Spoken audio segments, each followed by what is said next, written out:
स्वागत है आपका हॉर्नबिल टीवी भारत में। मैं हूं आपकी एंकर के खजानिया सोलो। आइए देखते हैं आज की मुख्य खबर। राजनीतिक दलों ने जनमत की रक्षा के साथ साथ प्रचार दौरों की तैयारियां भी शुरू कर दी हैं।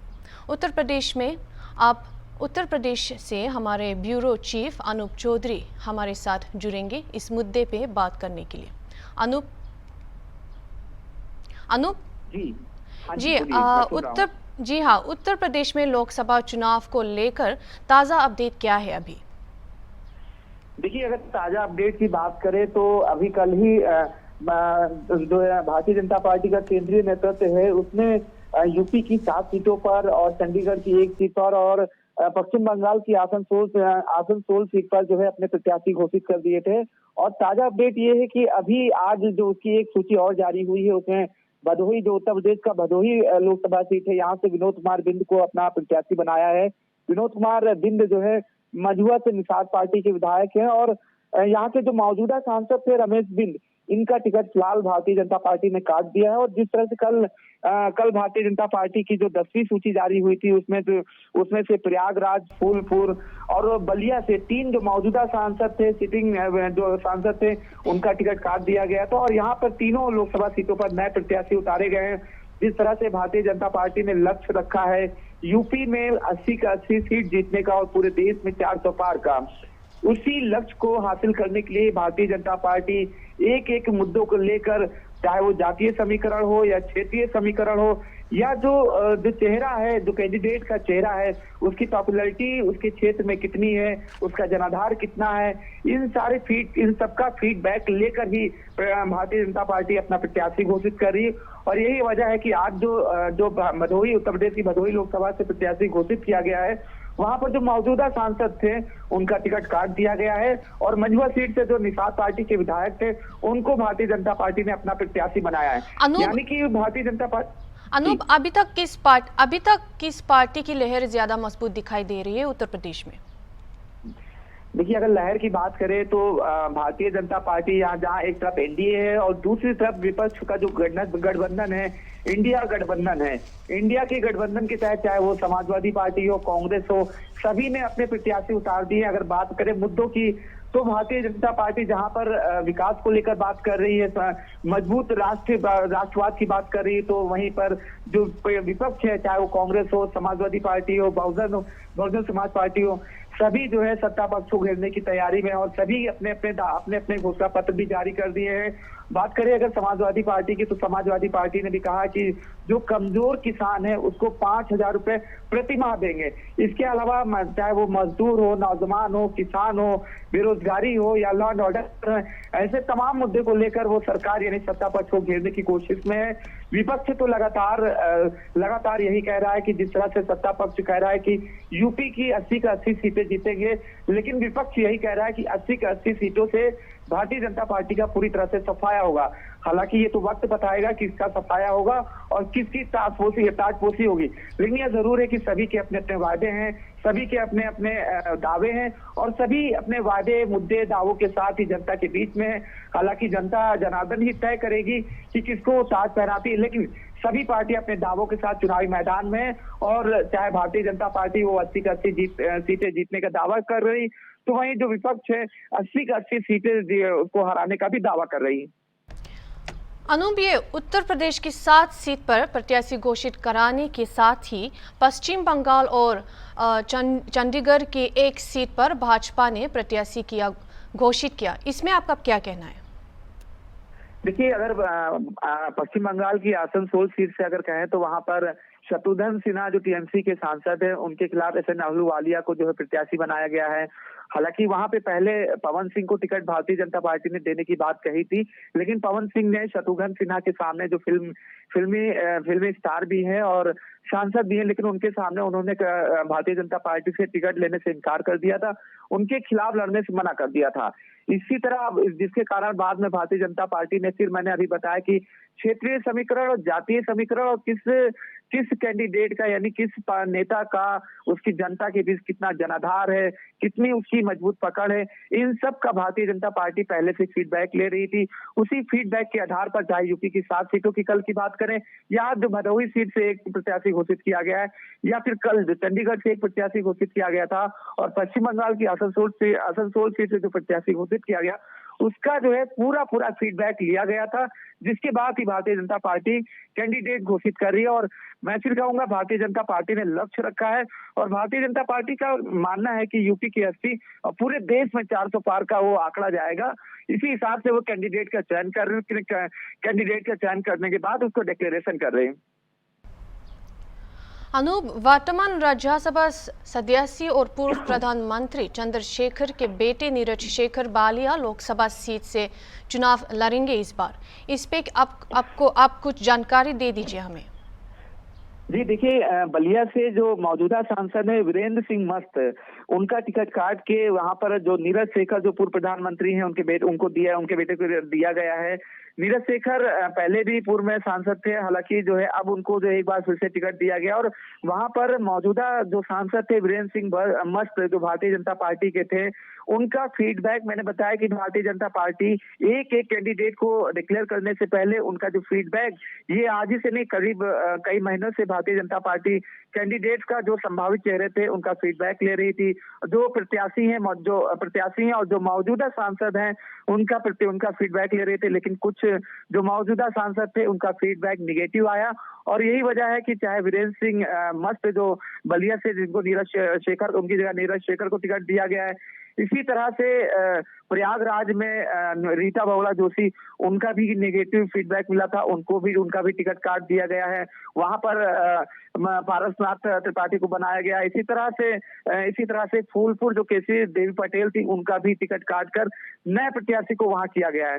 तो जाहिर सी बात है, जिस तरह से भारतीय जनता पार्टी चाहे बलिया की बात हो या फिर प्रयागराज की बात हो या फूलपुर की बात हो, यहाँ मौजूदा सांसद है और जिस तरह से उनका टिकट काट के नए प्रत्याशी घोषित किए हैं, जिस तरह से भारतीय जनता पार्टी ने यूपी में लक्ष्य रखा है, उस लक्ष्य को साधने के लिए भारतीय जनता पार्टी एक प्रत्याशी का फीडबैक पहले से ले रही।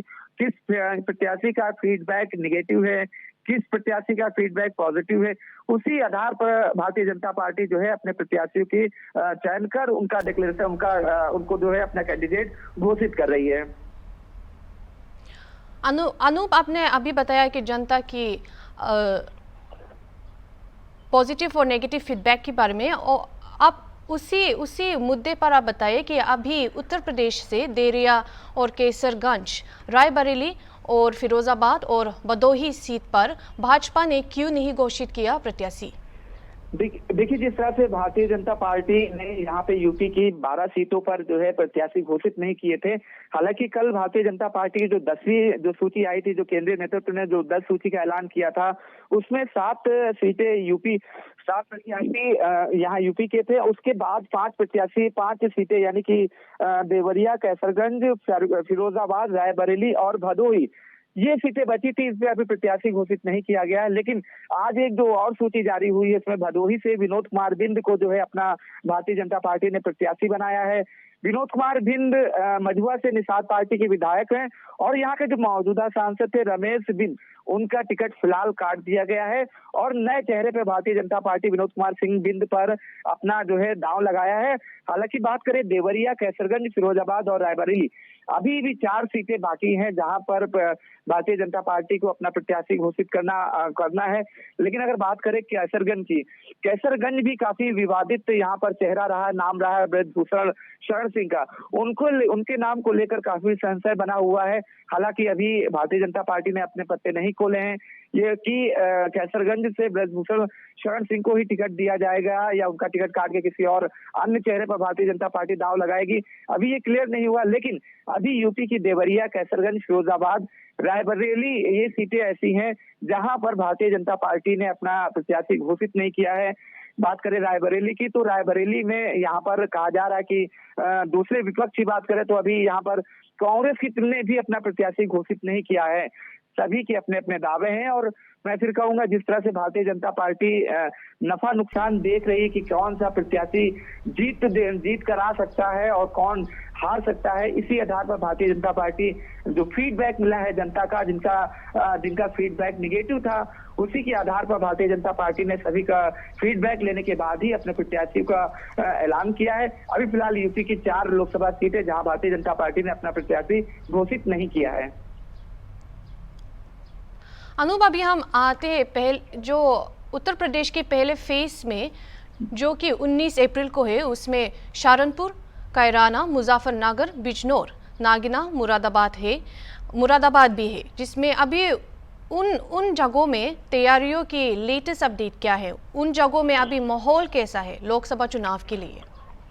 देखिए, ये सत्य है कि अभी जब से ये जो पश्चिमी उत्तर प्रदेश है, चाहे मुजफ्फरनगर, सहारनपुर, नगीना या मुरादाबाद को लेकर जिस तरह से विपक्ष ने अपने कई प्रत्याशी, वहां पे 3 प्रत्याशी बदले थे, उसको लेकर भारतीय जनता पार्टी इसी बात को भुनाने की कोशिश कर रही कि विपक्ष के पास बातें तो कह रही कि 80 सीटों पर हराएंगे, लेकिन उनके पास कैंडिडेट नहीं है, वो प्रत्याशी घोषित भी नहीं कर पा रहे। प्रत्याशी घोषित करते हैं तो प्रत्याशी बदल देते हैं। हालांकि यही बात विपक्ष भी भाजपा पर कह रहा है कि उनके पास प्रत्याशी खुद नहीं है, वो जो अन्य दलों के जो नेता आए हैं उनको अपना प्रत्याशी घोषित कर रहे हैं। बात करें, क्योंकि ये जो सीटें जिनका आपने जिक्र किया है, ये पश्चिमी उत्तर प्रदेश की हैं, और पश्चिमी उत्तर प्रदेश को मजबूत करने के लिए ही भारतीय जनता पार्टी ने राष्ट्रीय लोकदल को अपनी तरफ से अपना राष्ट्रीय लोकदल से गठबंधन कर लिया। अब राष्ट्रीय लोकदल जाट बेल्ट कही जाती है पश्चिमी उत्तर प्रदेश में, और राष्ट्रीय लोकदल का वहां पे मजबूत पकड़ रहती है। ऐसे में भारतीय जनता पार्टी ने एक तीर से 2 निशाने साधने की कोशिश की। जिस तरह से उन्होंने पूर्व प्रधानमंत्री चौधरी चरण सिंह को भारत रत्न देने का ऐलान किया था, उनको भारत रत्न दिया गया। उसके बाद ही उनके जो वंशज थे, उन्होंने जो है जयंत चौधरी, वो जो है इसी बात को लेकर, जब उनके चौधरी चरण सिंह को भारत रत्न दिया गया था, इसको लेकर जयंत चौधरी ने भारतीय जनता पार्टी से समझौता कर लिया। और भारतीय जनता पार्टी का मानना है कि जो पश्चिमी उत्तर प्रदेश में उसकी जो कमजोर स्थिति बनी थी, आरएलडी के आ जाने से फिलहाल वो अब मजबूती की तरफ है। और जिस तरह से उसको आशंका थी कि कहीं ना कहीं जनाधार पश्चिमी उत्तर प्रदेश में जो जाट बेल्ट है वो विपक्ष में चला जाएगा, तो उसको भी भारतीय जनता पार्टी ने साधने की कोशिश की आरएलडी को मिलाकर। हालांकि मैंने कहा कि कौन, जनता जनार्दन ही तय करेगी कौन किसको जीत का ताज पहनाती है, लेकिन सभी के अपने अपने दावे हैं। पश्चिमी उत्तर प्रदेश में जहां पर आरएलडी और भारतीय जनता पार्टी ताल ठोक रहे हैं, तो विपक्ष भी अपनी रणनीति के तहत अपने प्रत्याशी उतारे। विपक्ष भी कह रही कि वहां पर पश्चिमी उत्तर प्रदेश में उनकी भी मजबूत दावेदारी है।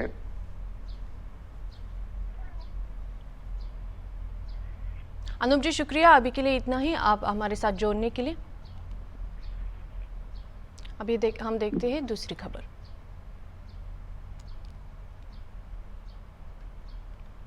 लोकसभा चुनाव के ताज़े अपडेट के मुताबिक बहुजन समाज पार्टी खुद को गठबंधन से दूर कर रहा है।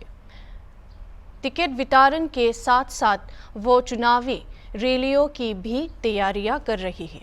मायावती नागपुर में आपने पहले सार्वजनिक बैठक कराने वाले हैं, उसके बाद उत्तर प्रदेश यूपी में रैलियां करेंगे। यूपी के लिए बीएसपी ने 40 स्टार प्रचारकों की सूचना जारी की है, जिसमें सबसे ऊपर मायावती हैं, उनके बाद आकाश आनंद और पार्टी के वरिष्ठ नेता सतीश चंद्र मिश्रा है। इसके अलावा प्रदेश अध्यक्ष यूपी पश्चिम समन्वयक और एकमात्र विधायक सहित लगभग 10 नेता सूची में शामिल हैं, जिनमें से कई परिचित चेहरे माने जाते हैं। सूची में अधिकतर नए चेहरे शामिल हैं। बीएसपी जल्द ही यूपी में भी अपनी प्रमुख रैलियां शुरू करेंगी। 2024 की तैयारियां लगभग पूरी हो गई हैं। सभी पार्टियां लगातार जनसभाएं और रैलियां कर रही हैं। आज बसपा सुप्रीमो मायावती नागपुर में पहली रैली का शुभारंभ करने जा रही हैं। इसके बाद वो उत्तर प्रदेश में रैली जनसभाएं करेंगी। मायावती के द्वारा 40 लोग के स्टार प्रचारक के रूप में लिस्ट जारी करी है। अब देखना होगा 2024 में कितना प्रभाव पड़ेगा इलेक्शन में। वीडियो जर्नलिस्ट अनिल के साथ निहाल पांडे, हॉर्नबिल टीवी, लखनऊ। बिलासपुर में भ्रष्टाचार विरोधी ब्यूरो ने एक शराब व्यापारी के सीए की भी रेड की और कई उत्पादक अधिकारियों की भी रेड की। एसीबी ने बिलासपुर के शराब व्यापारी अतुल सिंह के सीए पर एक रेड का आयोजन किया है। वह लिकर घोटाले के मामले में आवश्यक दस्तावेजों की जांच के लिए पहुंचे हैं। इसके अलावा एसीबी ने शराब व्यापारी के घर को भी आगेया नगर में रेड किया। सूचना मिला है कि एसीबी ने कई उत्पादक अधिकारियों के घरों पे भी जांच की है। ये उल्लेखनीय है कि सुबह भी एसीबी ने भिलाई के कई स्थानों पर रेड मारा।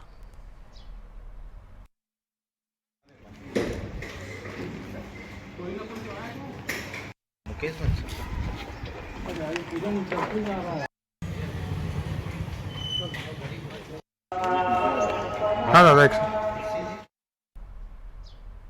पूर्व कांग्रेस नेता रोहन गुप्ता 11 अप्रैल को दिल्ली में बीजेपी में शामिल हो गए। रोहन गुप्ता ने कांग्रेस नेताओं पर लगातार अपमान और चरित्र हनन का आरोप लगाते हुए 22 मार्च को कांग्रेस पार्टी से इस्तीफा दे दिया। गुप्ता कुछ अन्य नेताओं के साथ केंद्रीय मंत्री हरदीप सिंह पुरी और इसके राष्ट्रीय महासचिव विनोद तावडे के उपस्थिति में भाजपा में शामिल हुए। हाल ही में कांग्रेस के एक और पूर्व प्रवक्ता गौरव वल्लभ बीजेपी में शामिल हुई थी।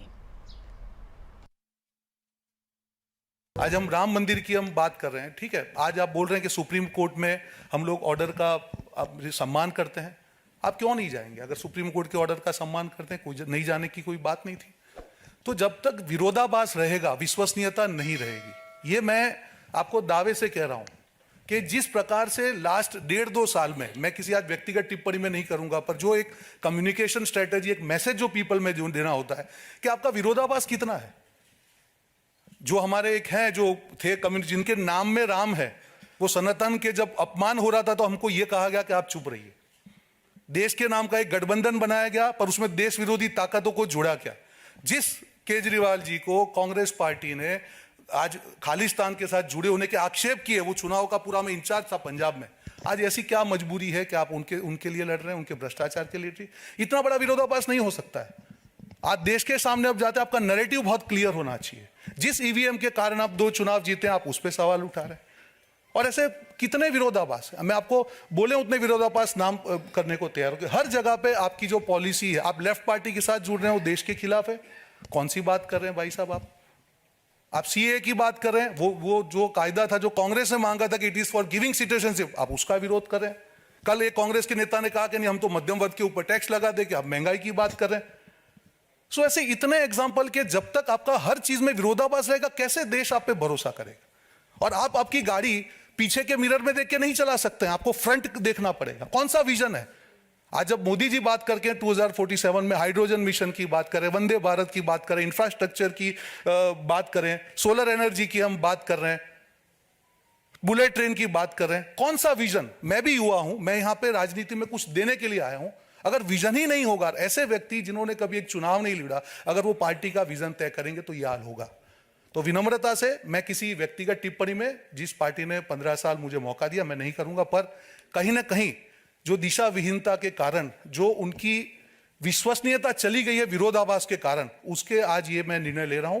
बात खत्म, नेगेटिव बात नहीं करेंगे। आने वाले दिनों में जो भी पार्टी जिम्मेदारी देगी, दिल से निभाएंगे, दिमाग से निभाएंगे, और राष्ट्र निर्माण में जो भी योगदान होगा, एक भारत देश के नागरिक के नाते, ये योगदान युवा होने के नाते दिल से इस योगदान को पूरा करेंगे। जैसे ही रमज़ान ख़त्म होता है, देश भर में ईद उल फितर का जश्न शुरू हो जाता है। देश भर के मुसलमान ईद के नमाज अदा कराने के लिए धार्मिक स्थानों पर एकत्र होते हैं। 11 अप्रैल को ईद की नमाज अदा कराने के लिए श्रद्धालु जामा मस्जिद में चमकीले परिधानों से भरे हुए थे। मुंबई में श्रद्धालु ईद उल फितर पर नमाज अदा कराने के लिए माहिम मस्जिद में एकत्र हुए। आइए देखते हैं।